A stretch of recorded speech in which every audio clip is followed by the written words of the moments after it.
உங்களுக்கு ஃபிட்னஸ் அட்வைஸ்லாம் கூட கொடுத்துருக்காருல்ல எம்ஜிஆர். ஆமாம், ஆ கரெக்டாக.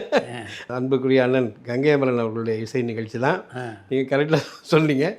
யூனிவர்சிட்டி ஆடிட்டோரியத்தில் நிகழ்ச்சி நடந்துட்டு இருந்தது. ஏடிஎம்இக்கு உண்டான நிகழ்ச்சி அது. அதில் பாலுண்ணா பாடுறாங்க, அண்ணன் டிகே சாருடைய சன் கலைவாணன் அண்ணன் சுரேந்தர் அவர்கள், நான் 4 பேர் பாடுறோம் மேல் வாய்ஸில். பாடிட்டு இருக்கும்போது அவர் திடீர்னு நடுவில் வந்துட்டார். வந்த உடனே பொதுவாக எல்லா நிகழ்ச்சியும் அவர் வந்த உடனே நிறுத்திடுவாங்க போல இருக்கு. ஆனால் இப்போ வந்து நீ கையை காமிச்சார், பாடுங்க பாடுங்க அப்படின்னு சொல்லிவிட்டு எல்லோரும் பாடினோம். பாடிட்டு இருந்தோடனே அவருக்கு பிடித்த பாடல்கள், அப்பாவோட பாட்டெல்லாம் கூட நான் பாடிட்டு வந்தோடனே அவருக்கு மேடைக்கு வந்தார். மேடைக்கு வந்து மற்ற விஷயங்கள்லாம் பேசிகிட்டு இருக்கும்போது இசை நிகழ்ச்சியை பற்றி பேச்சு வரும்போது ஒவ்வொரு பாட்டும் ரொம்ப மணிமணியாக இருந்தது. ரொம்ப வித்தியாசமான பாடல்கள். நான் அப்போ கேட்ட சில பாடல்கள்லாம் இப்போ கேட்குறது ரொம்ப மகிழ்ச்சியாக இருந்தது.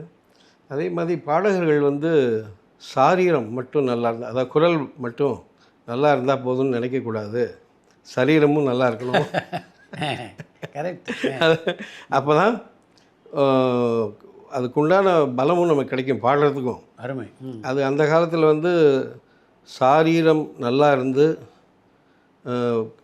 பாடத் தெரிந்தவர்கள் தான் நடித்துட்டு இருந்தாங்க. ஆமாம், அது சொன்ன அப்போ சொல்லிவிட்டு இன்றைக்கி நான் வந்து பார்த்ததில் சாரீரமும் நல்லா இருந்து சரீரமும் நல்லா வச்சுட்டுருக்கிறது தீபன் சக்கரவர்த்தி தான் அப்படின்னு சொன்னால் மேடையில் சொன்னோன்னே எல்லோரும் ஒரு மிகப்பெரிய பாராட்டு, பெரிய பாராட்டு. அடுத்தது இன்னொன்று சொல்லிட்டார், நான் ஒரு படம் டைரக்ட் பண்ணலான்னு இருக்கேன், அப்படி பண்ணால் தீபன் தான் ஹீரோ அப்படின்ட்டு. அப்பா சூப்பர். அடுத்த நாள் காலையில் ஜேபிஆர் அவங்க எல்லோரும் ஃபோன் பண்ணுறாங்க, பண்ணி நீங்கள் படத்தில் நடிக்கணும், அதான் உங்கள் படத்தில் பாட்டு இருந்தால் கொடுங்க. இதை தான் எல்லாத்தையும் சொல்லுவேன் நான். எனக்கு பாட்டில் தான் ரொம்ப பிடிக்கும். இல்லை தலைவர் சொல்லிட்டாரு, நீ பண்ணி ஆகணும்னு சொல்லிட்டு அவங்க ஒரு மேனேஜர்கள்லாம் வீட்டுக்கே அனுப்பிட்டார் அவர். இது ஒரு பக்கம் இருக்குது. இந்த பக்கம் புரட்சி தலைவருடையது.